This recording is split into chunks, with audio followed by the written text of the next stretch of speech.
I'm a songster, playing my songs for you. I'm a songster, any old style will do.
Give it up for Christen B.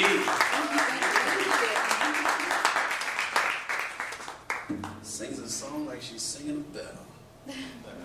Folks, welcome to the Songster series. I am your host, Brooks Long, and your guest for this evening, Christen B.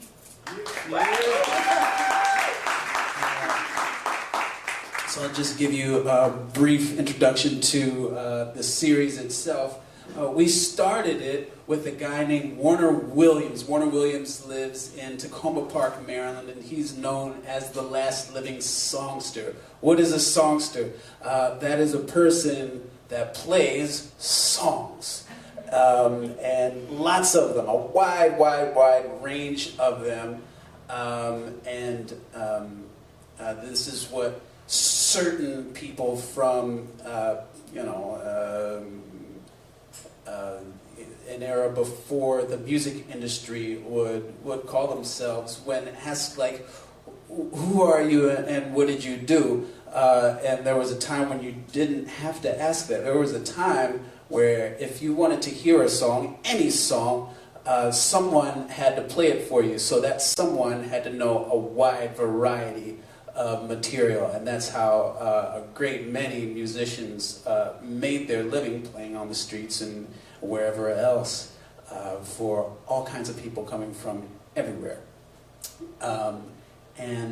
The idea that musicians can are in one box and do this one thing comes from a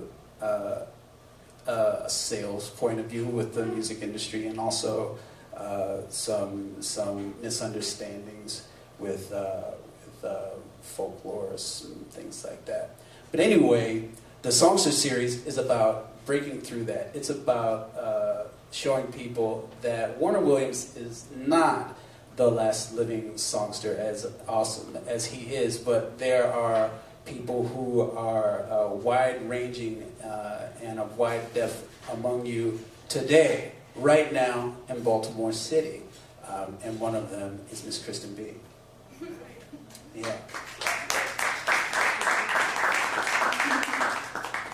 So, could you tell us about that song? Yeah, so that song is called Around Again. I wrote it after my little brother passed away. He was killed by an off-duty police officer in Baltimore County, and for a long time, like, I just had no words, really. I was just, like, super angry all the time, like, on the inside, not to everybody else. I had a guitar for a while, I put it down, and I picked it back up, and all I could really do was, like, those 3 notes or 4 notes. And it's super repetitive because I really didn't have a lot of words, but I tried to think about, like, all of the bright things that don't always shine, I guess, like the sun goes down, stars twinkle, just to give myself some hope that eventually I'll be happy again. So yeah, that's where that came from. Yeah. So that song was sort of a way to cope. Yeah, definitely. A way to help you get around the corner. Yeah, more of a distraction, sort of, because it wasn't like, as I was writing it, I felt lighter. It was just like indirectly trying to speak it into existence, I guess, because I didn't really believe it at the time, but I figured it had to happen, like, it had to be, like, I couldn't go my whole life feeling that way, so, yeah. Yeah. It was a step in the process. Yeah, definitely. Process that just keeps going, I'm guessing, yeah. Definitely. Your brother was a musical partner of yours, maybe your first musical partner? Different brother, yes. That's my different older brother. brother. Okay. Yeah. My younger brother is the one who passed away. My older brother was the one who grew up with me. Like, Okay. Yeah. So you never sang with your younger brother? No, he couldn't sing. Oh, that's too bad. He really tried, but no. We are all talented in our different ways. Really though. Like, my mom could sing, my older brother could sing, I could sing, and he would, like, try, and then eventually he was just like, let me just not try anymore. Yeah. Okay, so you and your older brother Yeah. would sing together with your mom, Yeah. who was an R&B singer, or excuse me, take that back. Who was a singer? Yes. Who sang songs? Yes. Including R&B songs. Right. So tell me a little bit about that, about growing up in that household. Yeah, so, like, although music was around a lot because my mom sang, we didn't really listen to a lot of the radio or, like, stuff like that. So my early memories of music and where I got, like, my ideas of harmonies and what music is supposed to sound like came, like, directly from my mom. So she was singing, like, all these artists who I really didn't know about, so I heard their music through her. And she would like sit us on the couch and give me a note and then give my brother a note, and then we would like help her practice. So that was like, I always heard harmonies because of that. Yeah, and to me it was like, it was no pressure because everybody around me could sing. So it kind of felt like that's just what people did. I didn't realize that not everybody sings. So there was no real pressure to sound like anything or do anything in particular. It was just like, oh yeah, we all sing and we sing together and it's fun and that's it. Yeah, so it was like playing Scrabble. Yeah, exactly. That's cool. We would just be like all eyes on her. Like we would have her, because she's a hairstylist too. So we would have a brush or a curling iron or something like in our hands, but it wasn't even like a performance for us. You know how sometimes like people practice in the mirror when they're little and like do all these shows? It was literally like we would hold our stuff and be staring at my mom. Like in such amazement of her that we weren't even paying attention to what we were singing, and it just like kind of came out naturally. She would like get you on the right path as far as I'm guessing if she was using you guys to help her practice, then you guys you had to be in tune. You had to tune you. You know? Yeah, and I don't really know, like I actually never asked my mom like how did she know or when did she know that we could sing? Because literally like we never talked about it. Like she wasn't like, hey guys, you're gonna help me sing and I'm gonna teach. It was just like she was singing and she'd be like, you sing this and you sing that, and she'd be sitting in front of us like I'm sitting in front of you guys, and we'd just be on the couch staring at her just like that. So it was just like very organic. Yeah. Did for family gatherings, did they put you in front of the family and Not often, because I've always been super shy. So my mom has like for a majority of my life been trying to get me out of my shell. So like I would go to the salon with her and she would make me tell her clients like time to get out of the dryer, or you know, she's ready for you to come back, and I would be like, my heart would be racing. I'd be like, my mom said she's ready for you. So I think that like my mom has like been trying to pull us out of our shell, but she also knew that she didn't want it to be traumatic. So she didn't always like put me out there in front of, you know, family events. So like sometimes like church functions, like the Christmas play or whatever, we'd have to sing, but I would never sing without my brother. Like if he wasn't there, it just wasn't happening. So like with my brother, I would just stare at him and then I would be fine. But yeah, she didn't like put me out there, which I'm grateful for, because I think I would have died. Yeah, they put me out there. Yeah. It was traumatic, actually. Your mom had a good idea. So you mentioned church functions. Did you sing in church? Yeah, we did. My church was really small. Like there was no choir. Like the congregation was the choir, and the sanctuary was probably like this size. So although we did sing, I was never like in the spotlight or like singing church solos and stuff like that. It was just like singing the hymns in the pew with everybody else kind of thing. So you were singing like the old school stuff? Yeah, like call out a number and everybody had to sing it. Mainly my dad, like, so there was like this thing, you had to like call out numbers, and as people stopped calling out numbers, they would move on to the next thing.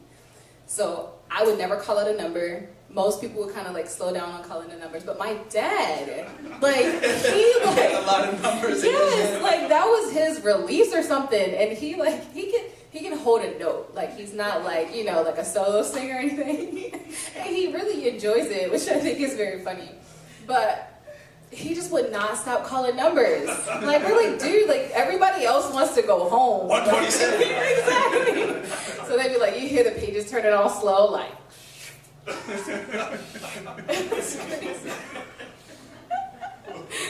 But yeah, so call out numbers. So it wasn't like you sitting in the pew watching a choir. It was everybody was in this together. Yeah. Sort of like the way it was at home. Yeah, exactly. Yeah. Yep. And the pastor's wife would be standing up there, directing everybody. No one else knew what she was doing, but she knew what she was doing. So. That's what she felt like doing. That felt right for her. It did. That's great. Well, that's cool. eventually you did start singing. I don't want to jump too far ahead, but there's a thing in high school where, do you want to? Yeah, like I think that so in elementary school I didn't like really sing much. I mean, I sang like, you know, the little school choirs and all that stuff, but my family actually like started telling me that I could sing around elementary school. Like we would be listening to the radio like with one of my uncles, and I would be singing a song and then they would stop it, like they would turn the radio off and me and my brother would still be singing. And then once we realized they were listening to us, we just like stared at them like, why did you just trick us into singing for you? So I think I started to understand that it wasn't a common thing. Like in middle school, the choir teacher kind of heard my voice and started to try to cultivate that talent. And then when I was in high school, like I already knew that I loved music, and like my choir teachers, you know, like put me in charge of the section and, you know, all that good stuff. And I started like learning classical music, and I was exposed to classical in middle school, and it kind of transported me to like another place. And I was like, oh, like I like this. Like I feel like there's no real pressure. Were you playing an instrument or were you singing classical? I was singing classical music. I tried to play the French horn at elementary school, and I hated it. Like at the concerts, I would just be pressing buttons. I would not it was terrible. But yeah, so I left the instruments alone very early. So it was like classical voice, yeah. Okay. So you got into classical, but something else happened in high school too. You were What happened in high school? You were in a girl group for a little while? Oh yeah. I was. So I was still shy in high school. Like I just stopped being shy probably 2 years ago. Like probably like real talk. So in high school, we had to audition, not audition, but the teacher had asked us to sing something so she could place us in the right section. And I decided to sing this Destiny's Child gospel medley, which some of you may know. And everybody was like blown away that I was singing all these like parts. And for me, that's how I heard the song. Like it wasn't like I was like, oh, this is the lead vocal, so I'm gonna sing this line. It was just like I was singing everything that I heard. So someone in choir was like, hey, like I have someone who's trying to start a girl group. You should be in it. You should audition. So I was like, yeah, I don't really know. And I auditioned, and it just took up a lot of time. Didn't go anywhere. But our manager couldn't sing, but she wrote all of our songs and was trying to like tell us what notes to sing. And she's like, you sing this note, you sing this note, We're like, it's the same note. You just sing it louder. This is not gonna work. Please, like someone else help us sing. She was so nice, but we were just like, listen, this something's gotta happen. Something's gotta happen. We'll get nowhere, which is why rehearsals were so long. Yeah, and I was like introduced to the studio through her, and I kind of just realized that it was a possibility. Yeah. But I was exposed to the music industry that people write horror stories about, I guess, where like people try to take advantage of you and like, you know, don't give you all the information or try to change who you are. Because I've never been one to like tight clothes or tight revealing clothes. And I'm in high school, so I really didn't like tight revealing clothes. And our outfits were always super tight and revealing. So like it would be like either like no sleeves and belly out or cut up. It was just a lot. So I was already uncomfortable, already shy, and then you put me in tight clothes and I'm just like quivering in my boots. But it just kind of showed me like what I do and don't want very early, and what I was like willing to do and not willing to do. It challenged you to figure out what you wanted to do on stage. Yeah, definitely. Definitely. Well, it's turned out beautifully. Yeah. Can you play us another song? Yeah, of course. What's this one called? Oh, this one's going to be called Be the One. The first song I sang, you know, the first song is on my first album called Begins at the End. This song, Be the One, is that on Begins at the End too? It's on Begin. That's my manager / wife right there. So I always ask her questions. They're like, oh, Christen, when's your next show? And I'm like, and this is Be Okay. And it's also on the second album. First album.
So who was that for?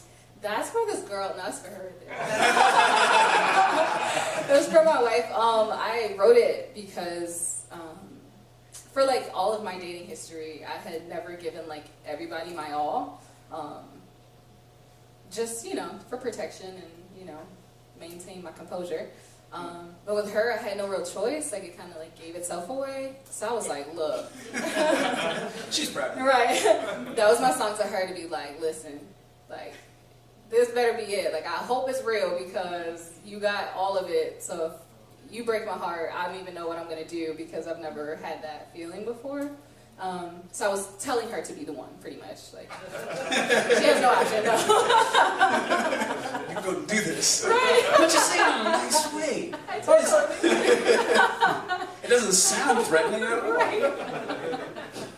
Exactly. But, yeah, I needed her to know that it was like, listen, you got it all, so, you know, yeah. Well, so continuing to Morgan to study for music. Yes. And what were you studying there? Yeah, so I actually started my collegiate career in Virginia studying forensics. And then midway through the semester, I was like, wait, that means I'm gonna have to deal with dead people all the time. And I was like, I didn't think that through really. When I started, I was just like, oh, I would be so great. I love science, da da da. And I was just like, all of my classes are about death and So I was like, nope, this is not where it's at. I was taking a class. Yeah, it does. And I was taking a class where I had to rate some choir practice for whatever reason. And that's when I realized that I could study music and I don't really care what my parents say. So I came back home and I went to Morgan for music, vocal performance. Yeah. Wait a minute. Your mom's a singer. That don't mean nothing. Right? But your mom. Well, she didn't make no money. Oh, so okay. She's listen. She don't even go down that road. Yeah.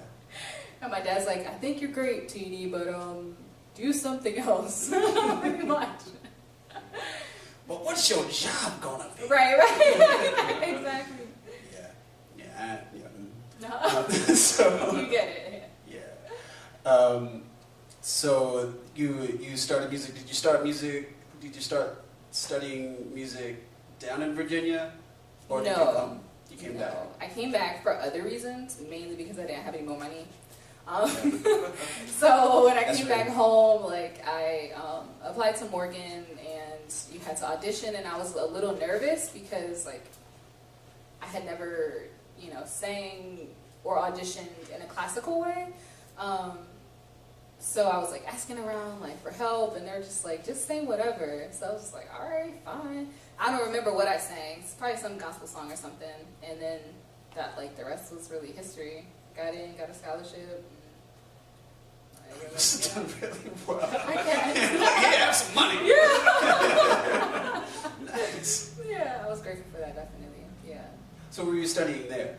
I was studying vocal performance, so private lessons, music history, music theory, all worth 1 credit, which was insane. So I was taking 1 million classes in a semester just because all of the music classes that took a lot of your time were worth 1 credit. It was really mind-blowing. But yeah, and then we traveled all over China, Russia, South Africa. So you were singing in the choir? Yeah. Okay. So Dr. Carter was gone at Yeah. that point, but his presence was certainly still there. Dr. Nathan Carter, anybody know Dr. Nathan Carter? Legendary. Maybe you can speak more about. I don't know him. Oh, okay. I don't. Yeah, you never met him. I didn't know him. Of course, I heard stories about how, kind of no BS, that's the type of person he was, everything had to be perfect, everybody had to look the same, everybody had to, do their thing, couldn't be late, but I came with Dr. Conway, and he was, more lenient, which I appreciated, because I always had so much going on, but a lot of people who were with Dr. Carter and then experienced Dr. Conway were kind of y'all ain't nothing, y'all can't really sing, So, It's 2 different styles. I'm sure that's not true. But, everybody has their own expectations, and the great part about it was the reputation stayed the same, and we were able to do a lot and sing for a lot of people and for a lot of amazing events, so I'm grateful to have those experiences. There's a lot of really talented singers, yourself included, that came out of that choir. Just off the top of my head, Mark Evans, who has performed here and will be performing with you at the Miseducation of Lauryn Hill show on March 18th, which I think is sold out.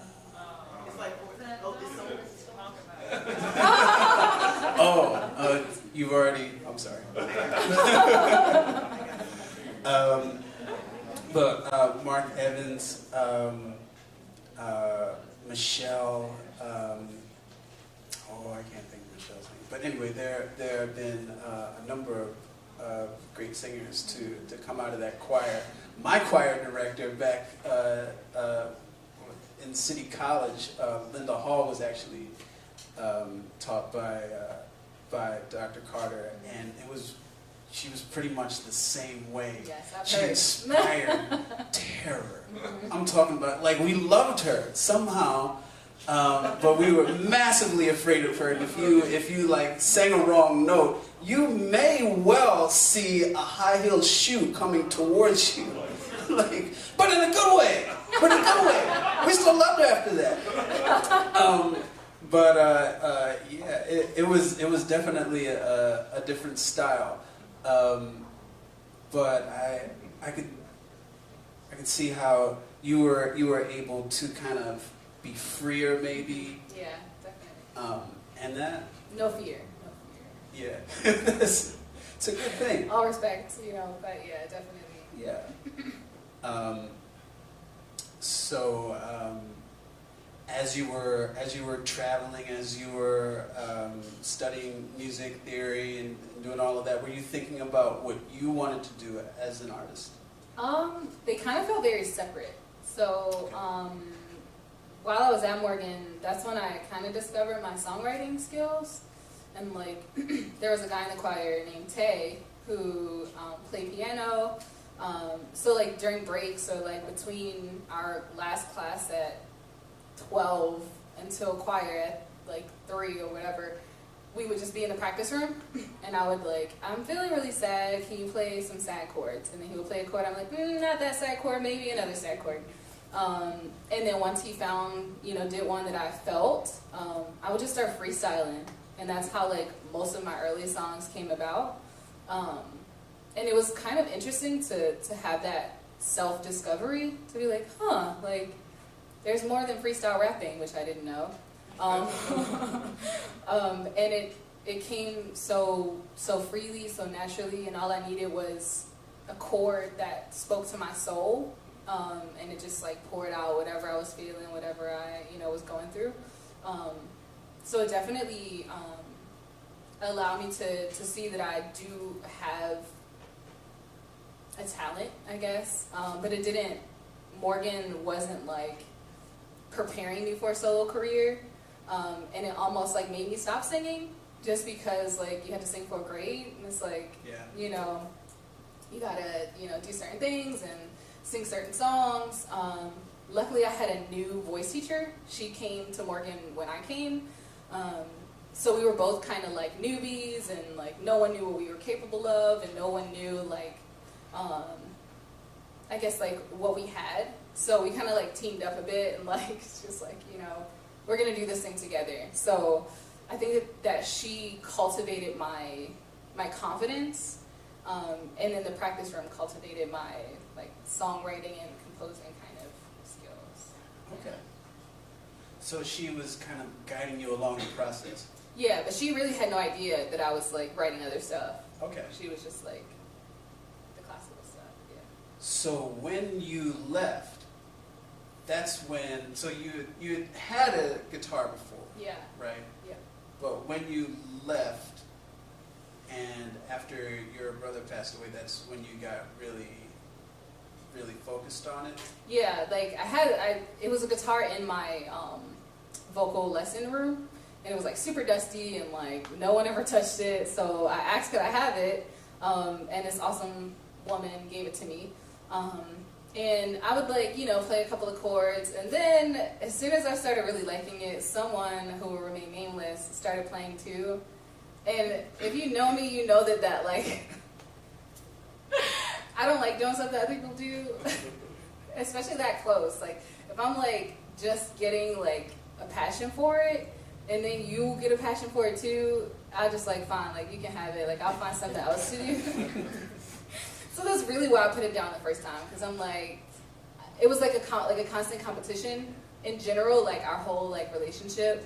So I was like, I really like the sound of this, and I don't want to compete with you on this. I want it to just be an organic like release of what I have. So I'm just gonna wait, and I'll do my own thing like without you on the guitar, and then we can just go from there. But I put it down for a while just because I was annoyed.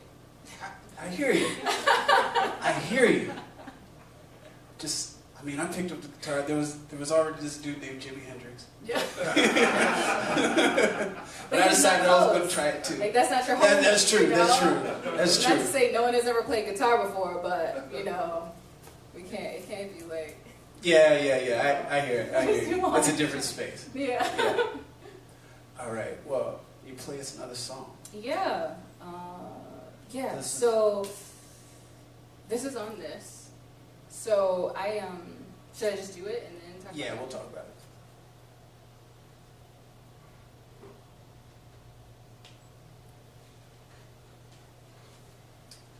I go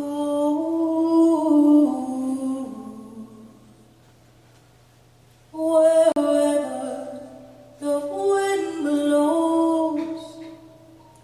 I go wherever she goes.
So, to be clear, you taught yourself how to play the guitar, right? Yes.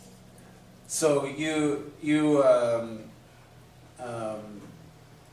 you know, maybe you started off with a couple of notes, but you got significantly more than that. You got real good, I think.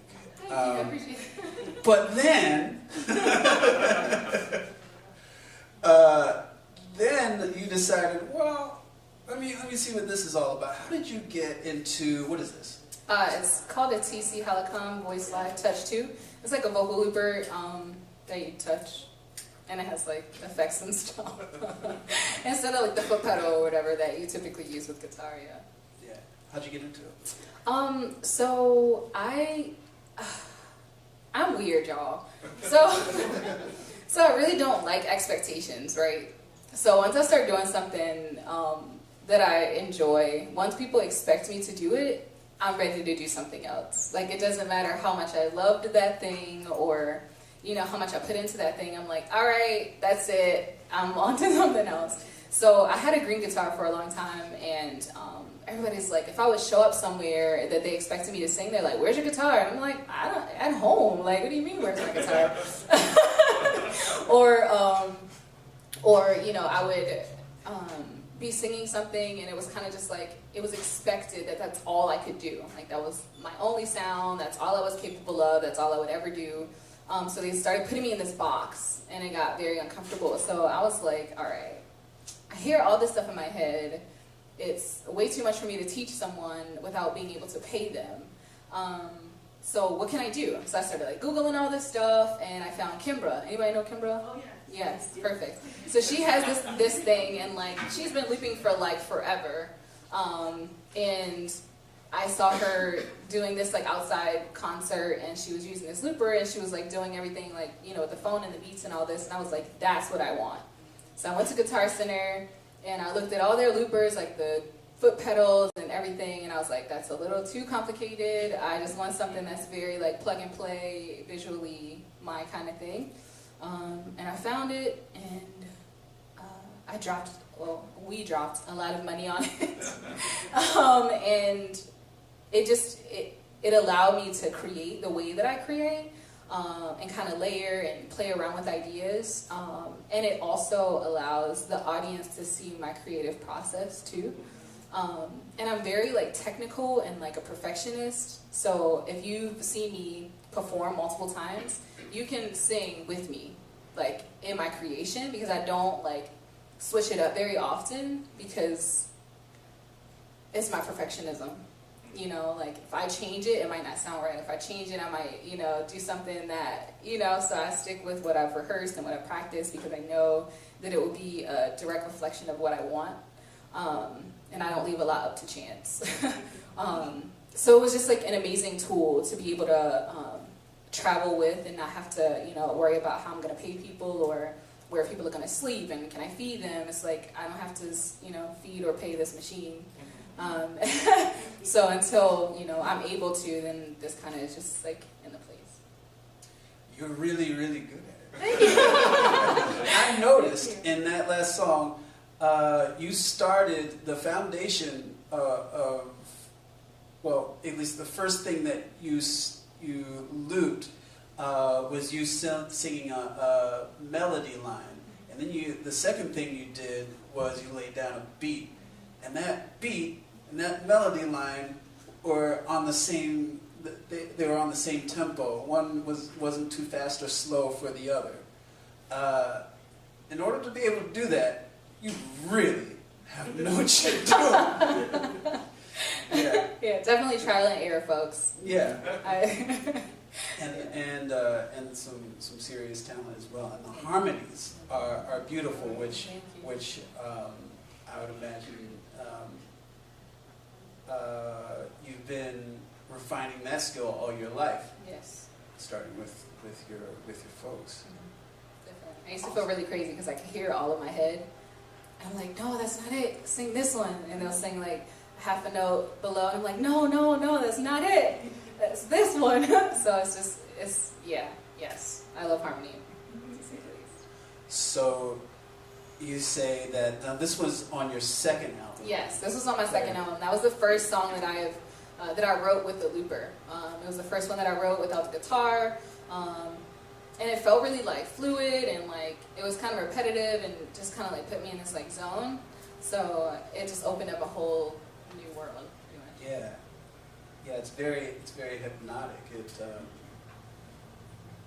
as more layers keep coming and things grow and become different, there are also continuations. It's a beautiful process just to watch you do it.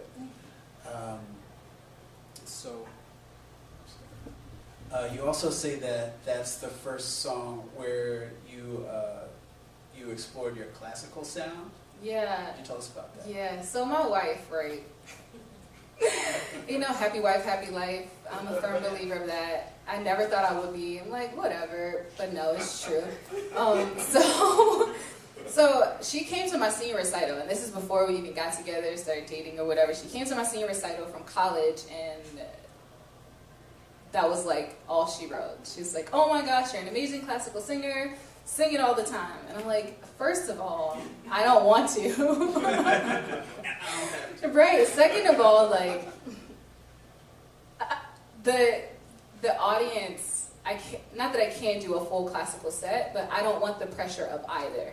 You know, like, I don't want people to be judging me based on my classical technique. I don't want that judgment. So this was a way for me to utilize those skills and to sing in that way, to do both. So like, to blend my two loves and make my wife happy too.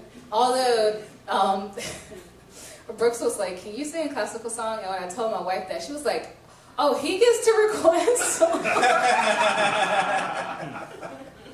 I'm sorry. She's really not that person, but she was like, yeah. So she's like, you know, well then I want you to sing, you know, another classical song, but I couldn't find my book, thank God. It's just like, it was fun for me to be able to sing in a classical way and for people to be kind of like taken aback, because visually, like, I wouldn't sing classical music.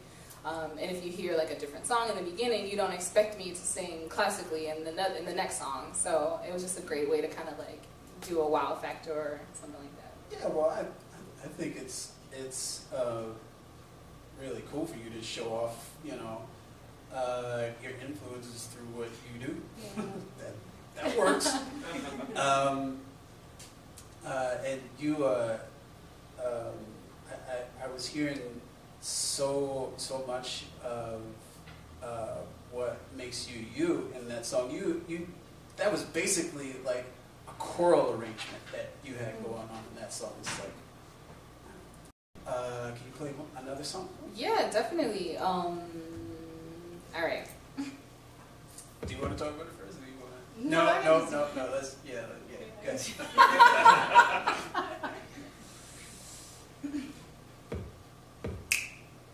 Okay, cool. All right. I did practice today, y'all. I promise. All right. In every job that must be done, there is an element of fun. You find the fun and snap! The job's a game. And every task you undertake becomes a piece of cake. A lark, a spree, it's very clear to see that a spoonful of sugar helps the medicine go down. The medicine go down, medicine go down. Just a spoonful of sugar helps the medicine go down in the most delightful way. The honeybees that fetch the nectar from the flower to the comb never buzz to and fro, and yet they take a little nip from every flower that they sip, and hence they find their task is not a grind. And a spoonful of sugar helps the medicine go down, the medicine go down, medicine go down. Just a spoonful of sugar helps the medicine go down in the most delightful way. Just a spoonful of sugar, the medicine go down, the medicine go down, medicine go down. Just a spoonful of sugar helps the medicine go down in the most delightful way.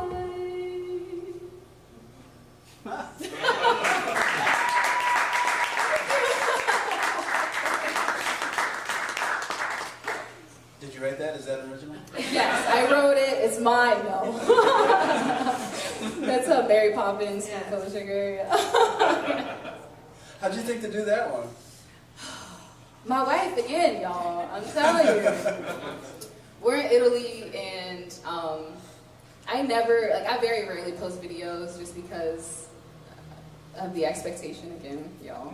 I'm so, opposition of defiant. Anyway, because of the, expectation. So we're in Italy, and that is a trend. Exactly. We're in Italy, and she's like, look, we only have, a few more days here. You're going to record a video in Italy at some point. So I'm just like, oh. So we're in this really cool ice cream shop, and it was really the visual that inspired me, because I'm like, okay, it was grass on the floor, and it's this swing, and it was just really cool. So I'm like, all right, I don't know what to sing. And they're calling out all these things. I'm like, I don't want to sing that. I don't want to sing a popular song. I don't want to sing a song that's on the radio. What can I do? So I grabbed the tissue box. I mean, not the tissue box, the napkin box. And I was like, I got it. I got what I'm going to do. And I did it. And I loved it. And that was it. Yeah. So they were like, yeah. And that video, a lot of people liked it, which was great. But yeah.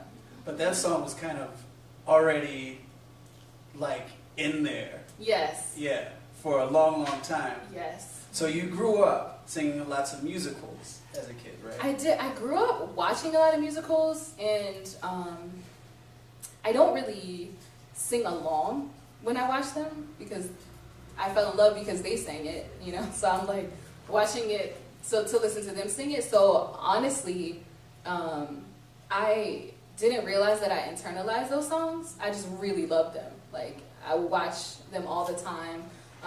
So Chitty Chitty Bang Bang and Mary Poppins and The Sound of Music, all these things were my go-tos. So I just recently started singing it. Yeah. I have a confession. Yes. What did it go? I still haven't seen Mary Poppins. You're slipping. I'm really sorry. I will. I swear I will. I've heard it's really good. I heard it's beautifully acted, and I definitely know that song. Actually, I know that song from a Simpsons parody, but whatever. At least you have a connection. It's really funny, and not as good. But there are musicals all the time, and most people, when we sat down to talk, people don't bring up musicals, but everybody's seen them. At least one. At least, oh, I mean, come on. I mean, I'll say I'm not a musical person, but I've seen The Lion King, and That's true. Yeah, Disney musicals most people have seen. Yeah, sure. At least, the Disney musicals, things like that. You actually sang on.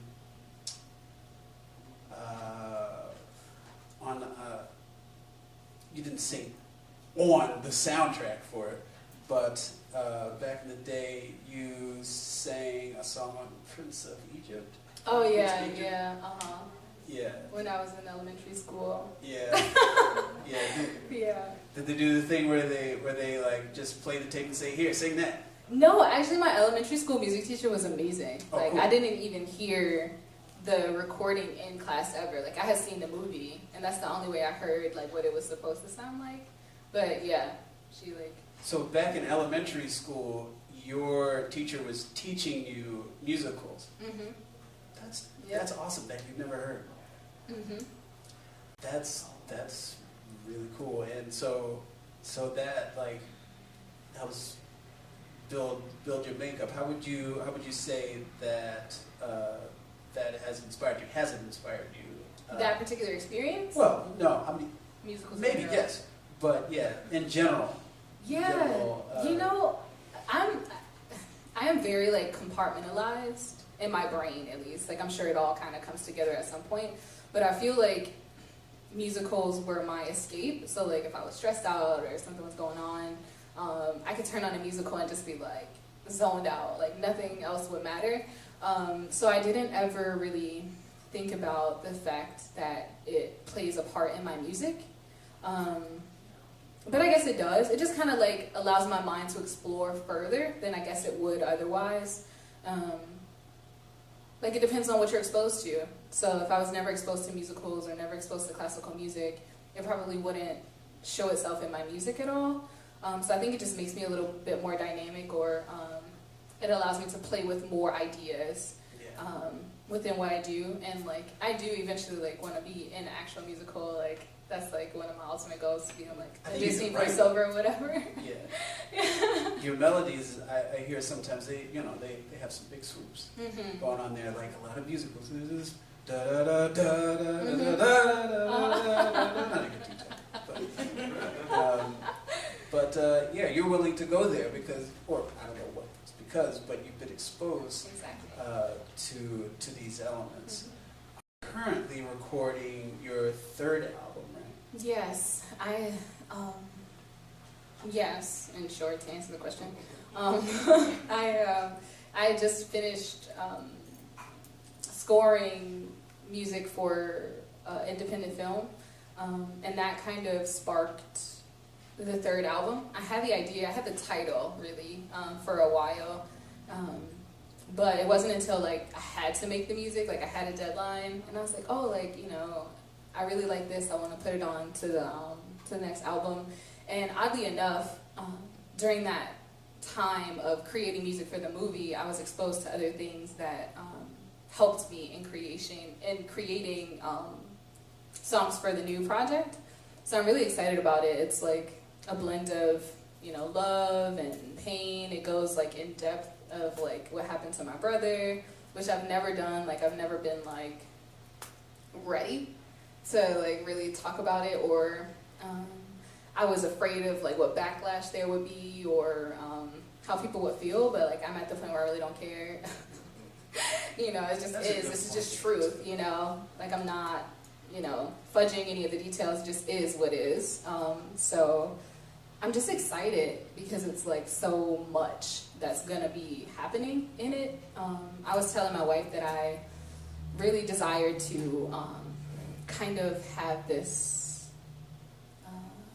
orchestration, sort of like almost like a classical movement for a CD, but I was like, you know, I don't have access to the musicians, I can't pay people right now, I don't really know like what I'm going to do, so I kind of put it on the back burner. And when I was working on the movie, I had to compose and actually create that type of music, like so like the instrumentals and the movements and like all the background stuff that happens in movies that typically people don't even really pay attention to.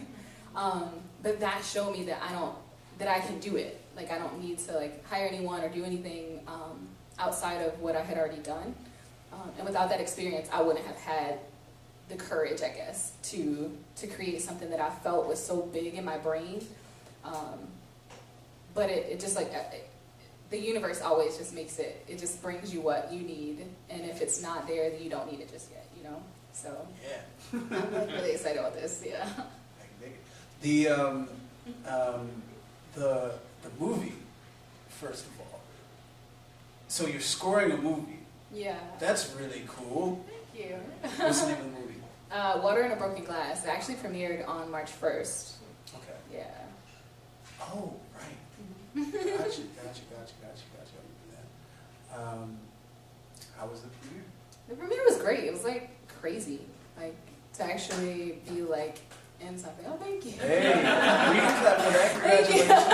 Congratulations to you. Thank you. Yeah, it's like different when you're working on it and you're, you know, I would be talking to my wife or to my friends about it, but it never really hit home that I was actually doing it.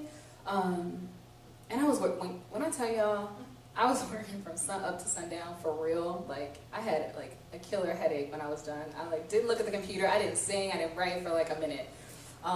But at the premiere, like seeing how many people showed up and seeing my name on the screen, it was just like insane. This was at the Senator. Mm-hmm. Yeah, the Senator Theater, and I really just thought it was gonna say like music by Christen B, but at the end it had like all of the songs that I wrote, like all the instrumental arrangements and all that was like broken down, so to like see my name and only my name like on this thing, it was just like, oh my gosh, like I actually scored a film. What the heck?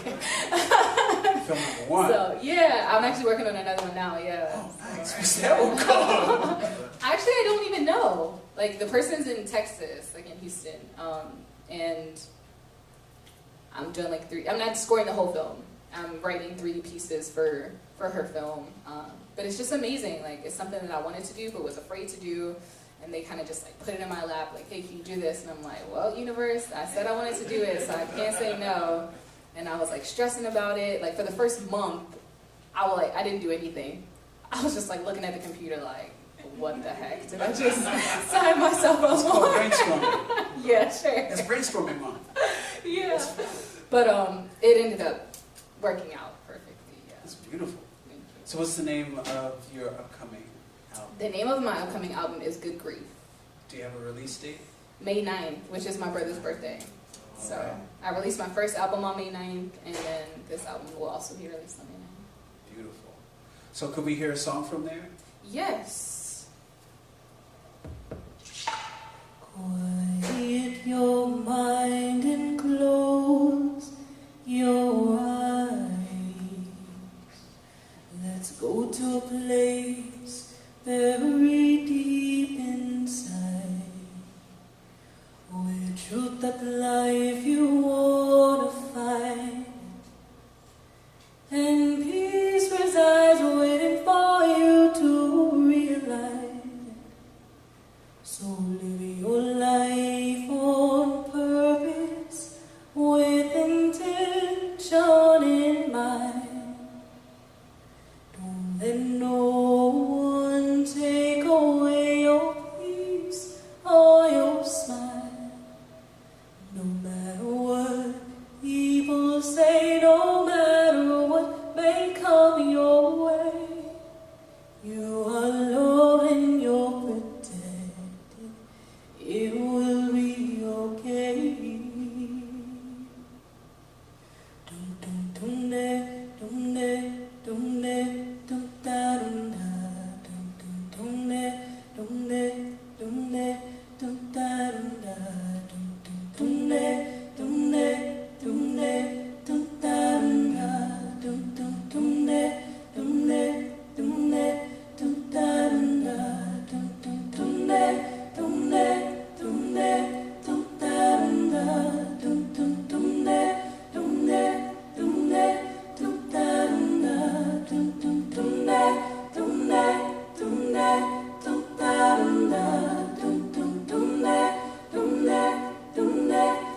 in peace resides, waiting for you to realize. So live your life over with intention in mind. Don't let no one take away your peace or your smile. No matter what people say, no matter what may come your way, you are loved and you're protected. It will be okay.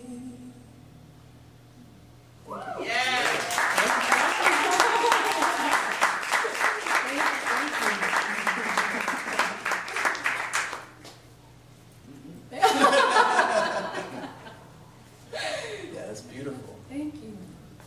You're not alone, you're protected. Okay. Yeah, like I wrote that song mainly for me. Like I started writing music that would put me into a zone, I guess.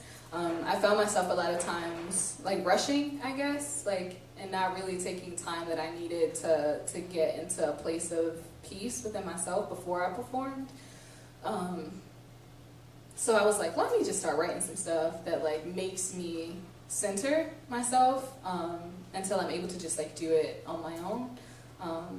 So it just says, quiet your mind and close your eyes. Let's go to a place very deep inside where truth doth lie if you want to find it, and peace resides waiting for you to realize it. So live your life on purpose with intention in mind. Don't let no one take away your peace or your smile. No matter what people say, no matter what may come your way, you are loved and you're protected. It will be okay. Yeah, so I needed that. So yeah, that's how that came about. That sounds like it's going to be a really good album. Yeah. So the release date is May 9th for Good Grief. Yes. Where are you doing your release? Or how are you doing your You know, release? I was just gonna do like on, iTunes, Spotify, all that stuff. I don't know if it's gonna evolve from there, but on the baseline you can get it like through my website or iTunes or Spotify, Google Play, all that good stuff. Okay. Are you going to do a celebration for it? I don't know. Okay. We don't know. We don't know. Well, you guys celebrate for it. Celebrate by buying it on May 9th. Wherever it happens to be available, go get it because you'll want this one, and you probably will want the other two as well. You can find them right. Yes. The first one's on the website, though. The second one we have. Okay, here. the second Yeah. one. Okay, clarity. All right. Do we have time for one more? Yeah. Yep. Okay. I got one more. Should I say anything about it or just do it? Sure. Which one? Sure. Whatever you want. All right, I'll just do it. Okay, we'll talk about it afterwards. Right. Now, but later. Beautiful, marvelous, simply adorable baby. Lips like a rose that's kissed by the morning dew. Gorgeous, marvelous, give me some more, oh baby. You're one in a million, that's what I think of you. Pretty little baby, everybody knows. Pretty little baby, I love you. Sweeter than the flowers, mighty like the rose. And you're my little angel from your head down to your toes. Sweeter than the honey we get from the bees. And everyone that knows you thinks so too. Do do do.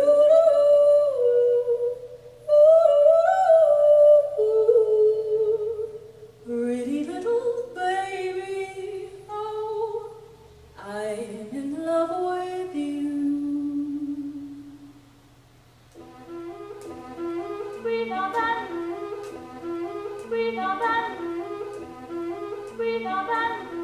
We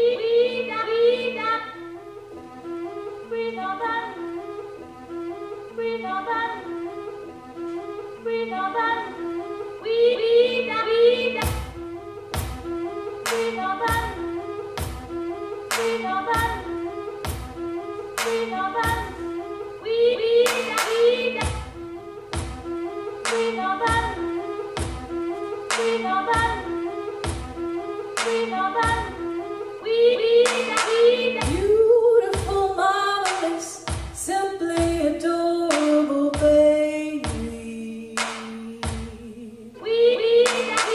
Lips like a rose that's kissed by the morning dew. You're just marvelous. Give me some more, baby. You're one in a million. That's what I think of you. Sweet and the honey we get from the bees, and everyone that knows you thinks so too. Do-do.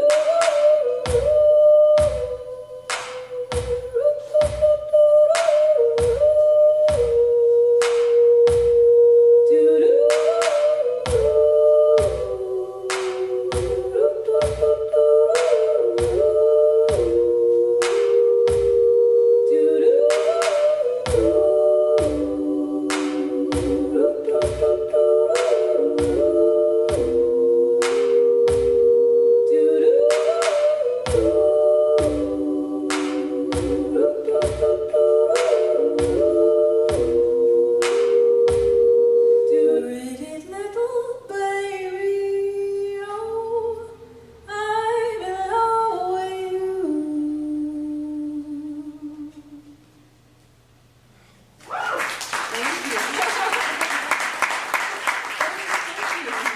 Give it up for Christen B. So that was a Josephine Baker song, right? Yes, that was a Josephine Baker song. I was invited to do a special performance for the Be Free Fridays 10-year reunion or 10-year anniversary, and they were doing like this 1920s feel, and I'm like, oh, like Be Free Fridays, which happens every last Friday at UB Blake. Just let you know. FYI, you should go. Yeah, and it's hosted by Love the Poet. Well, now it's hosted by Black Chakra and Shirley said missed so. it. She has passed it on to new generation. Woo, Black Chakra, oh my God. Yeah, insane, right? Woo. Check them out. Yes. So I was trying to figure out what I was going to do and how I was going to go about singing something from the 1920s. And I was racking my brain again because I didn't want to just do a cover, and I didn't want to, ask someone to play a song for me. So I'm at home trying to figure out what to do. And I figured out how to sample songs through YouTube, finding, YouTube tutorials. And I was so pumped, that I finally figured it out. And yeah, that was all she wrote with that song. So you figured it out, and then the first thing you did was that. Yes. Because I figured it out for that, so I was just like this is actually her song. Yeah. So. Yeah, so you cut up the original Josephine Baker recording. Yeah. That is beautiful. So Josephine Baker was a singer who was born here, black woman that was born here, was not able to perform what she wanted to perform here, had to go to France to be recognized for the wonderful artist that she was. I hope you stay here. Because you're amazing. Thank you. Thank you so much. Thank you. Give it up one more time for her. Please bring the merch table over here. Thank you so much for coming. Please be good to your bartender because your bartender's been good to you, and we hope to see you again real soon. Like maybe for what's that? May 9th. May 9th? Yes. Yeah, certainly May 9th. Give you a little heads up, I'll be a next featured artist for the Songster series. And Jamal Moore, multidisciplinary artist, native of Baltimore, international artist. Come and check me out.